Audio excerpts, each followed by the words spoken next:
बिस्मिल्लाहिर्रहमानिर्रहीम, अस्सलाम वालेकुम नाज़रीन। आप यूट्यूब चैनल देख रहे हैं। मैं इमरान खान हूँ। अब तक की जो लेटेस्ट इत्तलात है मैं आपके साथ शेयर कर देता हूँ। एक तो इंडिया में बदतरीन बारिशें हो रही हैं और 4 तारीख तक, यानी आज 1 सितंबर है, अभी 1 तारीख, 2 तारीख, 3 तारीख और 4 तारीख तक भारत में शदीद बारिशों की पेशनगोई है और लगातार बारिश हो रही है। हिमाचल के इलाकों में, मनाली के इलाकों में, चंडीगढ़ के इलाकों में, ये दीगर जो एरियाज़ हैं इससे मुल्का और कश्मीर में, जहाँ शदीद बारिशें हो रही हैं और इन बारिशों का पानी आएगा रावी में, चनाब में और सतलुज में। 2 ऐसे डैम्स हैं भारत के जिनके दरवाजे पूरी तरह भारत ने खोल दिए हैं, यानी पानी बगैर किसी रुकावट के आएगा। इसमें एक भारत का भाखरा डैम है। ये जो भाखरा डैम है ये बहुत बुलंदी पे है, इसकी जो हाइट है वो 741 फुट है। ये शायद भारत का सबसे बुलंद डैम यही है। तो यहाँ से पानी बहुत फ़्लो के साथ बहुत तेज़ी से पाकिस्तान की तरफ आएगा और ये पानी दाखिल होगा दरियाए सतलुज में। और इसके अलावा जो नंगल डैम है वहाँ से भी दरवाजे खुले हैं और पानी वहाँ से भी बग़ैर किसी रुकावट के पाकिस्तान में दाखिल हो रहा है। तो अगले 3 से 4 दिन भारत में शदीद बारिशें हैं और कुछ ऐसे डैम्स हैं जिनके दरवाजे डैमेज हुए हैं या टूट गए हैं। अब वहाँ पे पानी के फ़्लो को नहीं रोका जा सकता, तो पानी पाकिस्तान में बहुत तेज़ी से आएगा। फिर पाकिस्तान की हुकूमत या ब्यूरोक्रेसी बाद में ये कहते हैं, बहाने बनाते हैं कि हमें पता नहीं था, तो हम वक्त से पहले आगाह कर रहे हैं। और ये सोशल मीडिया की कामयाबी है, डिजिटल मीडिया की मेहरबानी है कि उन्होंने भारत से आने वाली एक एक रिपोर्ट पाकिस्तान में पहले आगाह किया। क्योंकि देखें, सोशल मीडिया का दौर है, भारत के अंदर भी लोग सोशल मीडिया इस्तेमाल करते हैं। वो वहाँ से वीडियोज़ बनाते हैं, बताते हैं यहाँ पे तो ज्ञानी आ गई, हम इस इलाके में मौजूद हैं, इस जगह पे मौजूद हैं, और वहाँ से हमारे लोग देखते हैं और वो फिर सोशल मीडिया पे आगाह करते हैं कि ये पानी का रैला आ रहा है। अब गूगल के ऊपर मैप अवेलेबल है कि ये रैला किस तरफ आना है, सबको आइडिया हो जाता है। और वो जो पानी पाकिस्तान में दाखिल होता है तो उससे पहले डिजिटल मीडिया इन्फॉर्म करता है, क्योंकि पाकिस्तान की हुकूमत और पाकिस्तान के जो इदारे हैं ये तो ऐसा लगता है डिनाइल में है, और ये तो ये मानने के लिए तैयार नहीं थे पहले कि कोई बड़ा फ्लड आया या कोई नुकसान हो रहा है। अब इन्होंने नए नए बयानियाँ बनाना शुरू कर दिए हैं, लेकिन सिचुएशन मैं आपको बता रहा हूँ वो ये है कि हिमाचल से और मनाली से शदीद बारिशों के बाद अगले 4 दिनों में एक बड़ा रैला पाकिस्तान में, यानी ये पूरा वीक है, ये बड़ा ख़तरे वाला है और इसमें पानी पाकिस्तान में दाखिल होता रहेगा। तो जो ख़तरा रहेगा पाकिस्तान में वो आपके कसूर से लेके बहावलपुर तक के इलाके, ये तमाम शहर ख़तरे में रहेंगे। जंग की सूरत हाल मैं पहले भी रिपोर्ट कर चुका हूँ कि वहाँ पे सबसे ज़्यादा देहात डूब गए हैं और गलत जगहों से बंद तोड़े गए हैं कुछ लोगों की ज़मीनें बचाने के लिए। ज़मीनें तो वो भी बचनी नहीं है, कुछ जो है वो शुगर मिलें बचाने के लिए। लोग इल्ज़ाम लगा रहे हैं कि शरीफ ख़ानदान की शुगर मिल को बचाने के लिए बहुत सारे इलाकों को डबो दिया गया है, किसानों की फसलें तबाह कर दी गई हैं। तो कपास का, चावल का, गन्ने का ये बहुत नुकसान हुआ, सब्जियों का भी बहुत नुकसान हुआ। ये फसलें मुकम्मल तौर पे तबाह हुई हैं और पाकिस्तान को अरबों डॉलर्स का नुकसान हो गया है इस सैलाब के नतीजे में और नाकिस हिकमत अमली के नतीजे में। नाज़रीन, हुकूमत ने 2 बयानियाँ दी हैं अब तक, यानी आप गौर से सुने ना तो हुकूमत के कुछ लोग बैठते हैं और बैठ के ये कहते हैं कि भारत ने अभी जारहियत कर दी, अचानक भारत ने पानी छोड़ दिया और हमें पता ही नहीं चला, हमें अंदाज़ा ही नहीं हुआ कि ये क्या होगा और भारत की वजह से हम फंस गए। एक तो वो ये कहते हैं। दूसरे हुकूमत के लोग ये कहते हैं, नहीं नहीं, भारत ने पानी नहीं छोड़ा, भारत, हमें तो 6 महीने से पता था, हम तो 6 महीने से तैयारी कर रहे थे, हमें तो आइडिया था कि मानसून में क्या होना है, हमने तो सारे इदारे अलर्ट पे लगाए हुए थे। एक तरफ कहते हैं कि हम धोखे में मारे गए, एक तरफ कहते हैं नहीं, हम पहले से चुकन्ने थे, हमने पूरी तैयारी की हुई थी। कोई एक बयानिया इनका है नहीं। अब एक नया बयानिया लॉन्च किया गया है गवर्नमेंट की जानिब से, वो बयानिया आप सुन लें।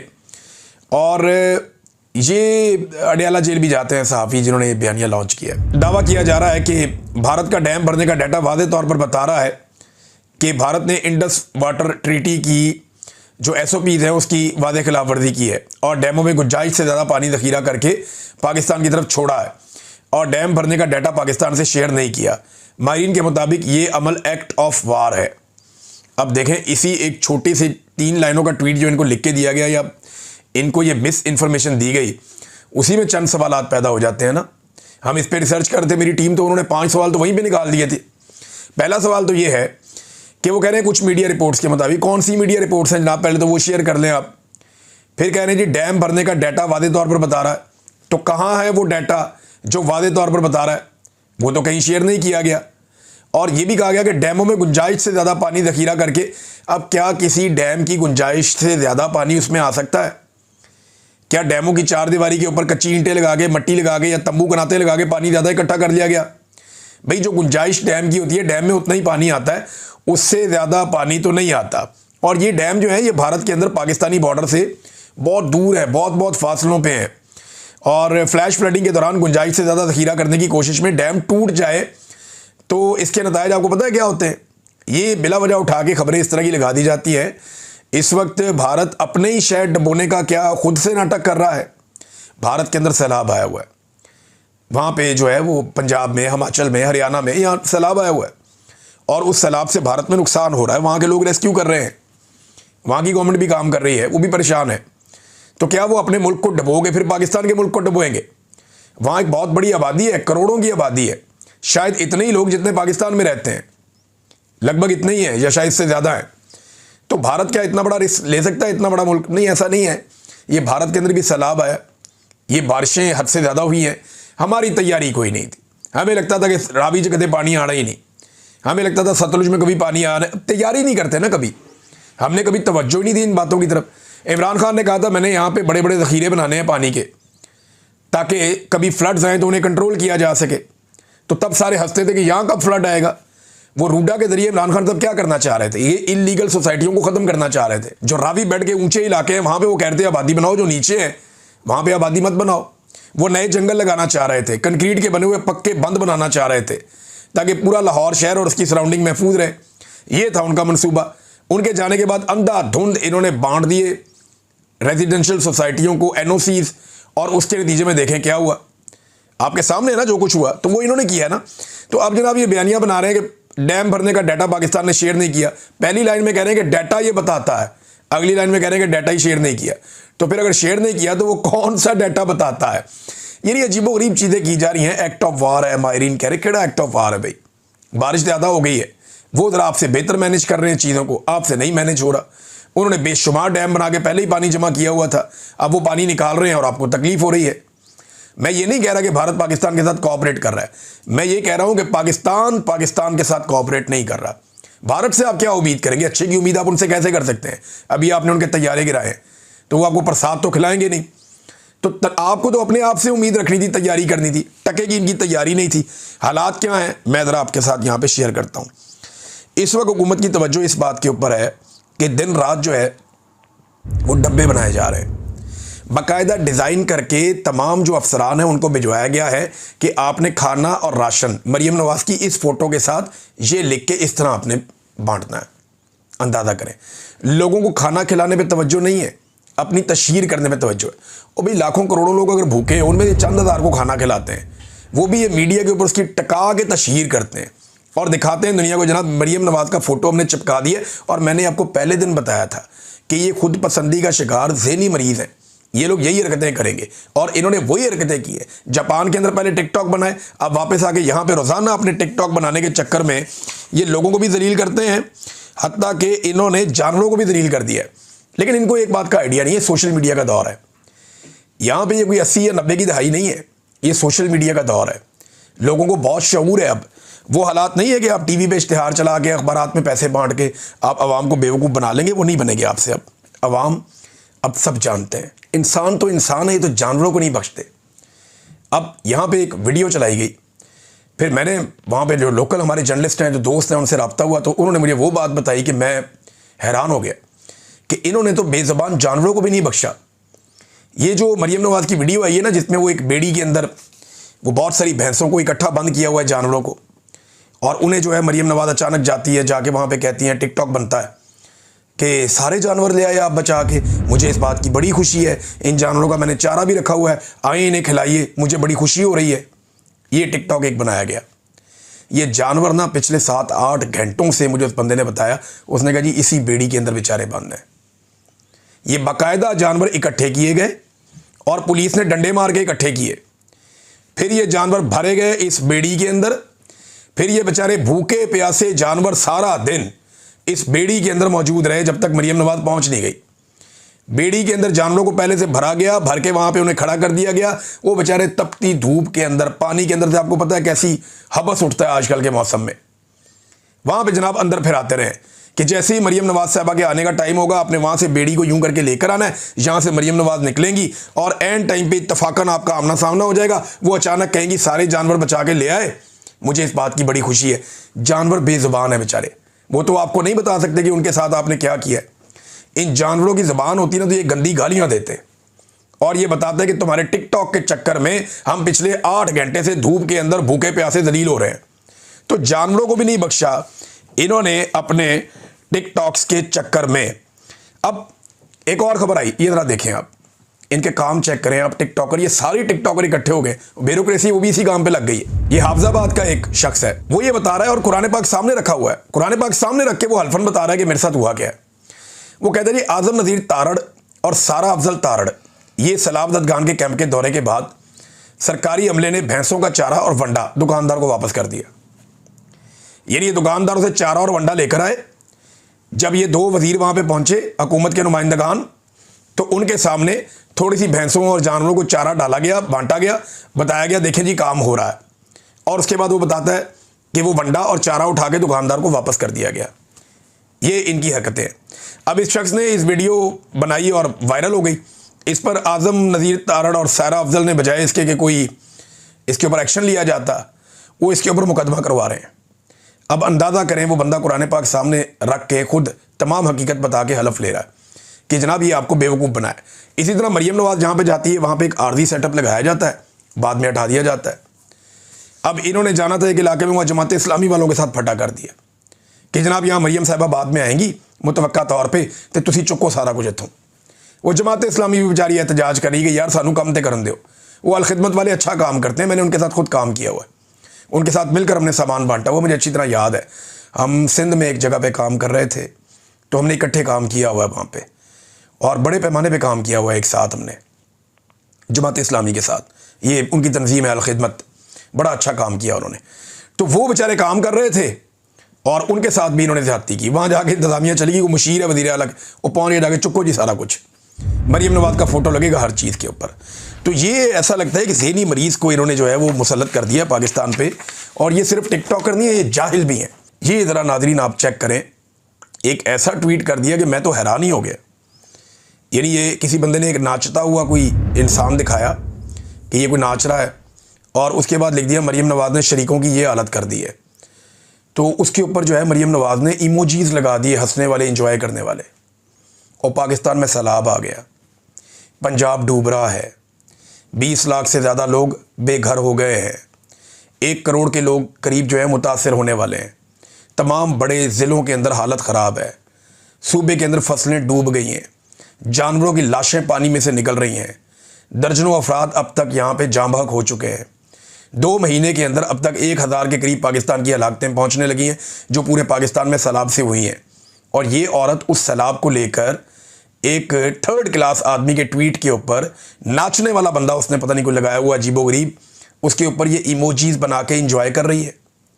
यार ये इनकी मेंटेलिटी है। ये जाहिल लाकर पाकिस्तान की मिलिट्री एस्टेब्लिशमेंट ने पाकिस्तान पे मुसल्लत किए हैं, जो लोगों की लाशों का मजाक उड़ाते हैं। मुझे अच्छी तरह याद है, मुझे इस वाक़े से, इस ट्वीट से एक ही चीज़ याद आई, एक ही चीज़ याद आई कि जब शहीद अरशद शरीफ शहीद हुए थे ना, जिस दिन, उस दिन बाप बेटी ने केक काटा था। मैं वो वीडियो भूलता ही नहीं आज तक। 2 चीज़ें मैं कभी नहीं भूलूंगा।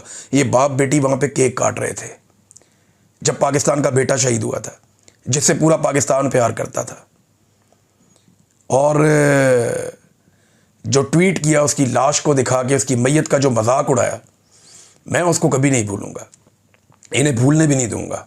ये बड़े सफाक लोग हैं।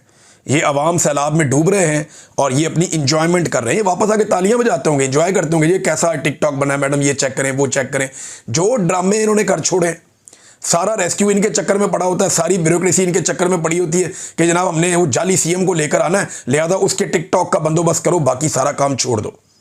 अब इदारे भी ये बात जानते हैं कि इनके टिकटॉक ही है और कुछ भी नहीं है। उन्हें भी आइडिया है कि टिकटॉक इनका बनवाना है अच्छा सा, जब ये आए इनका अच्छा सा टिकटॉक बनवाओ, ये वापस जो है सामान चुक के वापस करो, ताला लगाओ। और यही काम हर तरफ हो रहा है और हम होता हुआ देख भी रहे हैं। अब नादरीन, जहाँ पे कुछ और ख़बरें हैं मेरे पास इसी से रिलेटेड, कि एक बहुत बड़ी कंपेन मीडिया की अब लॉन्च की जा रही है। मेरी इत्तला के मुताबिक ये हुकूमत इस वक्त अरबों रुपया खर्च करने जा रही है पाकिस्तान के इलेक्ट्रॉनिक और प्रिंट मीडिया के ऊपर। इवन ये सोशल मीडिया पे भी अब पैसा खर्च करेंगे। कंपेन ये लॉन्च करने जा रहे हैं कि जैसे ये हुक्मरान हीरोज़ बन गए हैं और बहुत अच्छा काम कर रहे हैं, इन लोगों ने कमाल कर दिया है, इनके जापान के दौरे, अभी ये चाइना का दौरा शहबाज शरीफ का, ये सारी चीज़ों को इकट्ठा करके ये एक बहुत बड़ी मीडिया कैंपेन लॉन्च करने जा रहे हैं ताकि सैलाब की तबाहकारियों पे पाकिस्तान का मीडिया अपना मुंह बंद रखे। ये मेरे पास पक्की इन्फॉर्मेशन है, क्योंकि जो लोग ये काम करते हैं ना वो मेरी फील्ड के लोग हैं, जो इनके साथ भी काम करते हैं वो मेरे ही लोग हैं, मेरे हमवतन हैं। तो मुझे इन्फॉर्मेशन आती है, जब ये मेरे खिलाफ भी कोई प्रोपेगेंडा लॉन्च करते हैं मुझे पहले पता चलता है कि इमरान भाई तगड़े हो जाएं, आ रहा है, मुझे आइडिया हो जाता है। तो अब मुझे ये पता चला है कि ये एक बहुत बड़ी मीडिया कैंपेन लॉन्च करने जा रहे हैं। इसके बारे में और सहाफ़ियों ने भी रिपोर्ट कर दिया है, कुछ आने वाले दिनों में रिपोर्ट हो जाएगा। मेरी पाकिस्तान के जो डिजिटल मीडिया के हमारे सहाफ़ी हैं, जो इस वक्त पाकिस्तान के तमाम मीडिया पर हावी हैं और वो बढ़ चढ़ के काम कर रहे हैं अपनी जान खतरे में डालकर, मेरी उनसे गुजारिश है, सोशल मीडिया के जो वॉरियर्स हैं, मेरी उनसे गुजारिश है और साफ साफ मैं आपको बताऊंगा कि आपने इंतहाई महदूद वसाइल में इनका प्रोपेगेंडा आपने बेनकाब करना है, इनका आपने मुकाबला करना है। अगर इनके पास पैसा है तो हमारे पास क्या है? Man power. इनके पास पैसा है, हमारे पास मैन पावर है। ये लालच के जरिए काम करते हैं, हम हिम्मत के जरिए काम करते हैं और हक के लिए काम करते हैं। इनके पास ताकत है तो हमारे पास दिमाग है, इनके पास वसाइल हैं तो हमारे पास आइडियाज़ हैं, इनके पास हुकूमत है तो हमारे पास जुल्म का सामना करती हुई आवाम है बहुत बड़ी तादाद में, इनके पास प्रोपेगेंडा है तो हमारे पास हक़ाइक़ और सच्चाई है। वो ताकत, पैसा और इख्तियार इस्तेमाल करेंगे, हम हक और सच को अपना हथियार बनाएंगे। इनका भरोसा और इन्हिसार मिलिट्री एस्टेब्लिशमेंट पर है और हमारा भरोसा अल्लाह रब्बुल इज़्ज़त पर है। तो मेरी आप सबसे गुजारिश है, जो सोशल मीडिया के वॉरियर्स हैं, ये जितने भी हमारे डिजिटल प्लेटफॉर्म्स के जितने भी सहाफ़ी हैं, आप सारे फील्ड्स में उतरे हुए हैं, बहुत अच्छा काम कर रहे हैं। कुछ का मैं नाम ले पाऊंगा, कुछ का नहीं ले पाऊंगा। बहुत सारे अनसंग हीरोज़ हैं जो दिन रात काम कर रहे हैं, पाकिस्तान के हर शहर से काम कर रहे हैं। मकामी सहाफ़ियों ने बड़ी जिम्मेदारी के साथ सोशल मीडिया के ऊपर रिपोर्टिंग की है और बहुत सारे ऐसे अवामुन्नास के बीच में से लोग हैं जो अवामी इशूज़ को उजागर कर रहे हैं। आप सारे दाद के मुस्तहिक हैं, आप मुकाबला कर रहे हैं एक जालिम रजीम का। आपका हथियार सिर्फ और सिर्फ आपका माइक और आपका मोबाइल फ़ोन है और उसके ऊपर लगा हुआ एक छोटा सा कैमरा है। इसके ज़रिए से आप मुकाबला कर रहे हैं। यही आपकी ताकत है, यही आपका हथियार है। आपने इनके प्रोपेगेंडा को बेनकाब करना है और पूरी ताकत के साथ करना है। अल्लाह पर भरोसा रखें, इनके अरबों रुपए हम ज़ाया कर देंगे इंशाअल्लाह, और ये अपने प्रोपेगेंडा को फैला नहीं सकेंगे। हम बताएंगे अवाम को हकीकत क्या है और इन्हें बेनकाब करेंगे। नाज़रीन, इमरान खान साहब का केस जो अडियाला जेल में लगना था, तोशाखाना 2, एक मरतबा फिर उसकी समाअत आज मुलतवी हो गई। क्यों मुलतवी हो गई? सादी बात है कि इमरान खान साहब आसिम मुनीर साहब पे तनकीद करते हैं और आसिम मुनीर साहब को प्रॉब्लम यह है कि उनकी एक्सटेंशन के मामला डिस्कस हो जाते हैं जिस दिन इमरान खान साहब का अंदर से कोई बयान आता है। अब एक्सटेंशन के मामला जब डिस्कस होते हैं तो उनको प्रॉब्लम होती है इससे, लिहाजा इमरान खान के भांजों को अंदर रख के दबाव देने की कोशिश की गई, उनकी बीवी को भी, वो नहीं मान रहे। उनके बेटों को वीज़ाज़ नहीं दिए जा रहे, वो नहीं मान रहे। माफ़ी की उन्हें ऑप्शंस दी जा रही हैं, वो नहीं मान रहे। चलें, उन्हें पशेमानी की ऑप्शन दी गई, वो नहीं मान रहे। उन्हें कहा गया अफसोस का इजहार कर दें, वो नहीं मान रहे। उन्हें कहा गया चलो यार पार्लियामान में कोई बात कर दें या किसी अदलिया में बात कर दें आप, वो नहीं मान रहे। तो इमरान खान तो मान नहीं रहा इनसे और इनको आइडिया है इस बात का कि वो सख्त से सख्त स्टेटमेंट दे देगा। जो एक प्रोग्राम बना हुआ है हुकूमत और एस्टेब्लिशमेंट के बीच में कि किस तरीके से एस्टेब्लिशमेंट के और हुकूमत के मामलात एक्सटेंशन के तय पाने हैं, उसके लिए दोनों एक दूसरे पे पैंतरे भी चल रहे हैं। दोनों ये सोच रहे हैं कि बड़ा अहम मौका है, अपना ज़्यादा से ज़्यादा फ़ायदा ले लें। यानी ये जो सौदा होने जा रहा है एक्सटेंशन वाला, इसमें ज़्यादा फ़ायदा कौन लेता है, इस चक्कर में है दोनों।